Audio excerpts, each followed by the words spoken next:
mga washing machine nga ni mama dahil luma na at binilhan ko nga siya ng bago kaya talagang nagulat ako nung nakita ko na nga ulit dito yung washing machine na tinapon ko. Talagang binalik ulit ni mama. Natapon ko na to.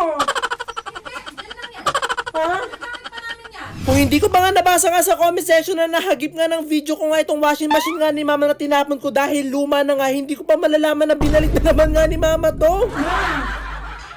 Ma, tinapon ko na itong washing machine nyo, bakit nandito na naman? Magagamit pa yan. Tinapon ko na at binilhan ko na nga kayo ng bago. Kinuha nyo ulit. Tatapon ko na to. Hindi, dyan lang yan.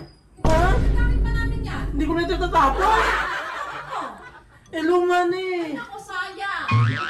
Kaya mo talaga itapon, ma. Hindi, dyan lang yan. At talagang mag-aaway pa nga kami ni mama nga dahil nga sa lumang washing machine nga na to at para hindi na nga kami mag-aaway talagang hindi ko na nga itatapon ito. Pero hindi ko pa rin nga kaya nga makita nga tong washing machine nga na to kasi talagang mukha nga siyang aswang nga talagang bulok-bulok na nga talaga siya. At dahil nga talagang ayaw nga talaga ni mamang ipatapon nga itong mahal niya nga washing machine nga ay gagawin ko na nga lang to ng paraan para nga talaga maging maganda. Kaya nga nakapag-desisyon nga ako na imbis nga itapon nga to ay gagawin ko na nga lang ng paraan para nga maging mukhang bago ulit ito. Kaya naman agad-agad na nga ako nagpabili nga kay Mang Ray ng mga kailangan nga namin para nga mapaganda nga ulit at mapagmukha nga ulit bago nga itong washing machine nga ni mama na luma. Kaya naman agad-agad ko na nga rin inumpisahan nga para nga talaga maging maganda nga ulit itong washing machine na to. At sinimulan ko nga siya sa pagbabrush para nga mawala nga yung mga lumot-lumot at mga dumi-dumi nga dito. Yung ibang mga dumi nga dito kahit nga i-brush mo nga ng malala talagang nakadikit na nga sila, talagang hindi na nga matatanggal. Kaya ang lilinisan ko na nga lang ngayon nga yung mga putik-putik nga na nakadikit nga dito na natatanggal pa, pati nga yung mga lumot nga. Pagkapunas ko nga sa kanya ng malala, kinuha ko na nga kay Mang Ring nga itong mga pinabili ko nga ng mga kailangan nga para nga talaga maging mukhang bago ulit nga itong washing machine nga ni mama. Nagpabili nga na ako kay Mang Ray nga nitong liha nga, pati nga nitong mga pintura nga na ini-spray kasi ito nga yung kailangan nga natin para maging mukhang bago ulit nga itong washing machine nga ni mama. At para nga talaga mapabago nga natin to ulit kailangan nga muna natin siyang lihain nga ng malala para talagang kumapit nga yung i-spray nga natin yung pangkulay mamaya. Pagkatapos nga naming lihain nga pinabuksan ko nga kay Mang Ray nga itong likod nga ng washing machine nga na to kasi meron nga kaming papalitan nga dito. Dahil sobrang luma na nga talagang sira-sira na nga itong pinaka-hose nga ng washing machine na to ay nararapat na nga itong palitan. Kaya talaga nagbabili nga ulit ako kay Mang Ray nga nitong bago nga namin ipapalit nga na hose. Talaga sobrang ganda nga kasi babagay nga talaga dito sa washing machine. Gusto ko nga sana na ako ngayon magkakabit nga nito kaso hindi nga ako marunong at hindi nga ako expert. Kaya talagang pinaubaya ko na nga lang kay Mang Ray. At matapos ko nga mapakabit nga yung bagong hose nga dito nga sa washing machine na to, talagang nagulat ako kasi talagang sobrang ganda at bagay na bagay dito sa washing machine. Agad-agad ko na nga rin pinalawan nga itong niliha nga namin na washing machine at meron talagang iba nga dito na kahit lihain mo nga ng malala talagang hindi na nga matatanggal nga yung dumi. Kaya talagang solusyon na nga lang namin dito nga yung aming pang spray nga na pang pintura kasi yun nga magpapaganda nga dito. Inumpisa na nga rin nga i-tape nga ni Mang Ray nga yung mga dapat nga na hindi mapinturahan kasi talagang papangit nga itong washing machine nga na to kapag napinturahan nga yung mga yun. Pagkatapos nga matapean nga ni Mang Ray, ito na nga sisimulan na nga namin ang pagpipintura kaya talagang inakyat namin siya dito nga sa lamesa para talagang maayos namin siya mapinturahan. Sabi ko nga kay Mang Ray na ako nga muna ang susubok nga sa pagpipintura nga dito para talaga masubukan ko nga siya kung madali siya or hindi. At talaga nag-uumpisa pa nga lang ako sa pag-spray nga ng pintura, talagang mali na nga ako kasi mga pinag-sprayan ko nga ay talaga sobrang lapit kaya talagang tumutulo yung pintura at mali pala yun. Kaya talagang to the rescue nga si Mang Ray nga para nga ayusin nga itong mga ginawa ko nga dito sa umpisa pa ayos at talaga maging maganda nga itong washing machine ulit ni mama. Isa nga rin daw sa dahilan sabi nga ni mama kung bakit niya kinuha na naman nga daw itong washing machine na tinapon ko kahit luma na nga ay meron nga daw itong sentimental value. Di ko nga alam kung ano nga yun at hindi ko na nga rin tinanong at nag-focus na nga lang ulit ako dito sa pagpapaganda nga ng washing machine nga na to. Kasi si Mang Ray pala nagpo-focus nga dito kasi siya talaga ako kumikilos na kasi hindi nga ako marunong nga magpintura nga ng spray nga ng ganito. At talagang ito pa nga lang puti nga na-sprayan nga ni Mang Ray, talagang unti-unti ko na nga nababago nga yung paningin ko nga dito nga sa washing machine na to. Hindi ko na nga siya nakikita nga na luma. At ang tulong na nga lang na ginagawa ko nga dito ay ako nga yung taga-blower nga nitong mga pintura nga para ka talagang mabilis nga matuyo. At buti na nga lang talaga naunahan nga ni mama yung kumukuha nga ng basura nga